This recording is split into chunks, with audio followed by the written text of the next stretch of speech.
আসসালামু আলাইকুম। আমার ছাদ বাগানে আবার চলে এলাম কিছু সবজি হারভেস্ট করতে।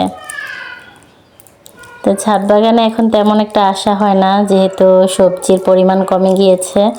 অনেক গাছ কিন্তু একেবারে কেমন হয়ে গিয়েছে, এগুলো উঠিয়ে ফেলতে হবে। তো প্রচণ্ড বৃষ্টি ছিল, আবার এখন রোদ উঠলে প্রচণ্ড রোদ। এই বিভিন্ন কারণে ছাদের কোনো কিছু আর পরিষ্কার করা হচ্ছে না। এর মধ্যে যাই কিছু সবজি আছে সেগুলোই হারভেস্ট করতে এলাম আজকে। এর মধ্যে শসি ছিল অন্যতম।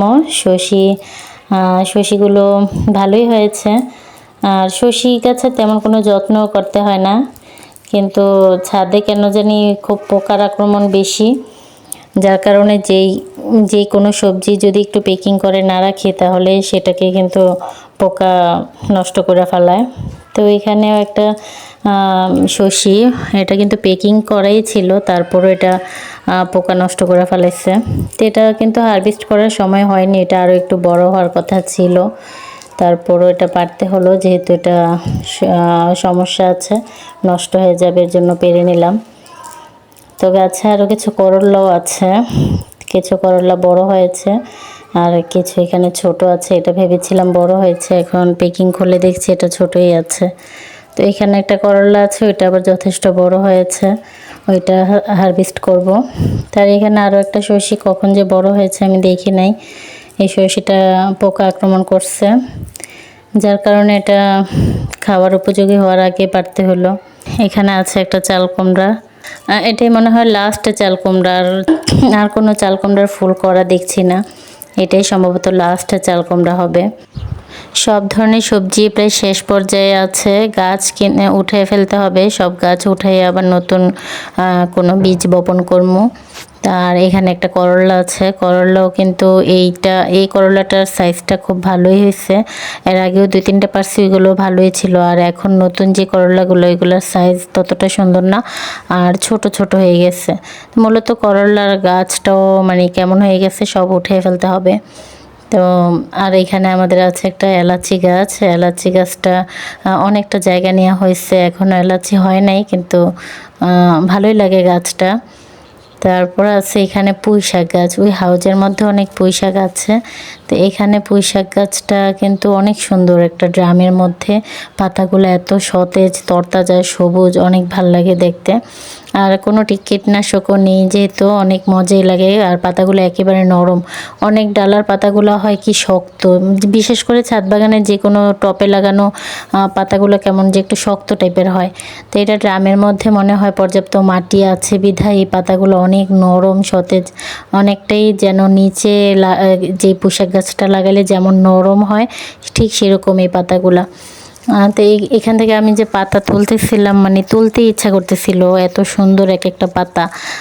আমার বারবার মনে হইতেছিল যে বেশি তুলে ফেলাইতেছে, অনেক হয়ে যেতেছে, আমাদের এতটুকুই চলবে, কিন্তু আমার ইচ্ছেই করতেছে বারবার তোলার জন্য, এত ভাল লাগতেছিল। তো আমরা যে কেউ কিন্তু ঘরের সামনে অথবা একটা বারান্দা থাকলে বারান্দা একটা কৌটার মধ্যে যদি একটা পুঁই শাক গাছ লাগানো যায়, যে কোনো ডাঁটা লাগালেই হয়, পুঁই শাক গাছে তেমন যত্নও করতে হয় না। একটা গাছ থাকলে কিন্তু সারা বছরই একটা গাছ থেকে পাতা খাওয়া যায়, ডাঁটা খাওয়া যায়। আপনি কেটে দিলে দেখা যায় আবার ড্যাম ছাড়ে, আবার অনেকখানি হয়ে যায়। তো আমার কাছে পুঁই শাক ভালোই লাগে, আমাদের ঘরে সবাই পছন্দ করে মোটামুটি। তো পুঁই শাক গাছ যেখানে আপনি ইচ্ছা একটা যদি লাগিয়ে রাখেন, মানে সারা বছরই আপনি পুঁই শাক পাতা খেতে পারবেন।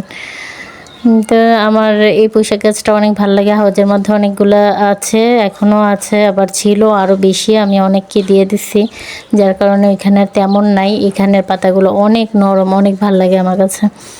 তো আজকে এটুকু, সবাই ভালো থাকবেন, সুস্থ থাকবেন, আমার জন্য দোয়া করবেন। আমার ছাদ বাগানের ভিডিও কেমন লাগে অবশ্যই জানাবেন। তো আর যদি বেশি ভালো লাগে অবশ্যই আপনার পরিবারের মানুষের কাছে শেয়ার করবেন, যে ছাদেও যে এত কিছু করা যায়, লাগানো যায়, ছাদ থেকেও যে এত শাকসবজি পাওয়া যায়, সেটা আসলে এখন আধুনিক সমাজে এখন সবাই জানে ছাদে অনেক গাছ হয়, কিন্তু যত্ন করতে হয়, প্রচুর কষ্ট করতে হয়।